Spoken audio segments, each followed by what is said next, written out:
Hə, köhnələr. Bax, indi mən biz köhnələr tanıdığımız Leç komissiyanın həyətindəyəm. Görürsüz də, bax bu mənzərəni, bu yaşıllığı, bu gözəlliyi, hə? Vaxtı ikən 1960-cı ildə Vəli Axundovun Bakılı balası, Saraylı balası Vəli Axundovun sərəncamı əsasında bura 300 çərpayılıq yüksək səviyyəli tibb müəssisəsi kimi inşa olub və fəaliyyətə başlayıb.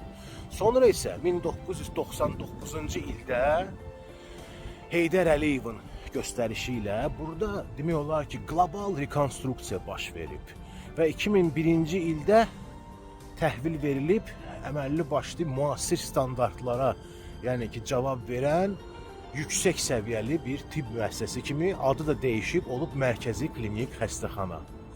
Onu da sizə deyim ki, o vaxtı mənim babam da burada qalıb bir-iki dəfə, xalq artisti Əlbəbu Məmmədov və mənim yadımdadır ki, mən onun yanına gəlmişdim. Mənim özdə yadımda qalıb, bax buranın, belə deyək də, koridorları, yüksək səviyyəli, təmizlik, döşəmə parket, nə bilim, bax belə interesli lampalar divarda, yaxşı yemək, içmək verirdilər burada, mənim yadımdadır. O vaxt üçün, hər tibb müəssisəsində, açıq danışaqda, Semaşqazad ömrü boyu yaman gündə olub, hələ indi də yaman gündədir, lap yeri gəlsə. Burada olan, xidmət, qulluq, müalicə heç bir yerdə olmayıb. Hətta Əlbəbu Məmmədov rəhmətlik, Allah ölmələrimizə rəhmət eləsin.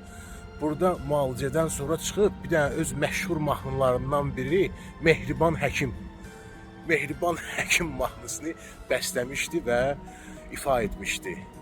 Bilmirəm dayı burada həkimlə onun arasında nə olub, onu dayı mən bilmərəm də. Amma ki, görün buna necə ləzzət eləmişdi ki, burada bir müalicə, ondan sonra ona ilham gəlmişdi və həmən o mahnı da sonra o vaxt üçün çox bir populyar bir mahnı oldu. Bu qədər keçmiş Leç komissiyanın həyətindən, indiki Mərkəzi Klinik Xəstəxananın həyətindən. Qəlbdən qəlbə.